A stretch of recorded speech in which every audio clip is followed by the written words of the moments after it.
Hey folks, Big Jim here at the 2018 Toronto Sportsman Show. Great day today, big crowd, lots of excited guys. We're doing demonstrations on the tank on the outdoor stage here. And something I always like to talk about is bucktail jigs, man. Bucktail jigs have been around forever, and there's something that if you're in a Toronto area and you fish walleyes in the Kawarthas, or anywhere down through Rice Lake into the Bay of Quinte, anywhere you're going to fish where walleyes really reside a lot in weed, you really need to get onto bucktail jigs. And these are just a couple I grabbed out of the box. I mean, they're just old beat up ones that I've got here in the box. We got the hooks bent down so we don't catch the fish, because the fish like to eat them. But the thing with a bucktail jig is the way we basically fish it is, well, we usually fish it pretty aggressively in the weed. And the nice thing about it is you can really fish aggressive in the weed. If you're fishing a plastic and you give it a real good jerk, like you jerk it, I'm not talking snap jigging. I'm talking ripping this jig 5-6 feet through the water. It explodes through the weeds.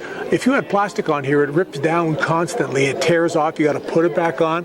Hair is hair. It stays. It's there. Plus, when a fish bites it, he comes down on it. It's done. There's nothing he can do. When he eats it, he's just getting nothing but hook. It's the hook's right behind that hair. There's nothing to stop him. There's no Texas rig plastic. There's no bulk in the way.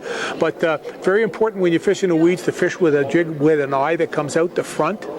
When you get through the weeds, you don't want one that has a big stand-up 90-degree eye here, like you see on some of the ones like you'd put into a tube jig, perhaps, when you want it to be horizontal or something. You don't want a head like that.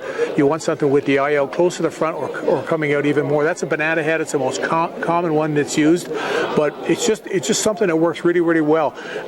When it comes to colors, man, it's like natural, or I would call white natural. Like they're more natural finishes. Black is probably the biggest seller of all. It's the one that's used the most in catches fish.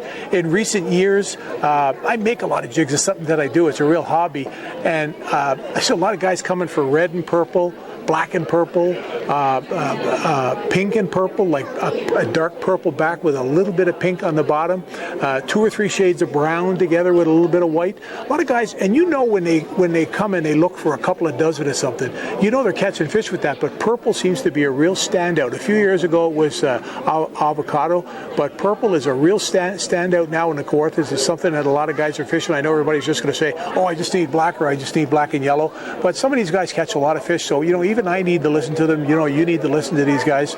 Maybe you catch a few more fish doing it.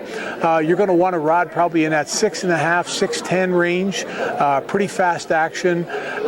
You really need that tip on it to help cast the jig, and a good stiff backbone to pull them out of the weeds. You're looking at probably, I would say, 10 to 15 pound braid. You could maybe even go as high as 20 pound braid if you wanted to. But it's something that works really, really well for me, and it can work for you too.